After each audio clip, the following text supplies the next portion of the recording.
Oya, kama huyo ulionaye, huyo mpenzi wako, huwezi kumwacha. Yaani kama huyo ulionaye wewe ndio umempenda kupitiliza, basi usimchunguze yani. Kinachotoka tu ujipe moyo tu.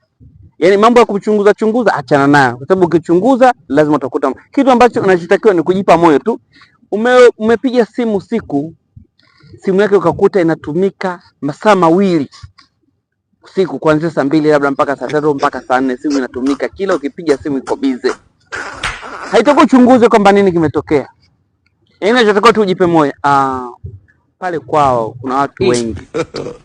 Inawezekana mdogo wake kaomba simu alafu anatumia. Itakuwa mwenyewe kalala muda. Mdogo wake hivyo.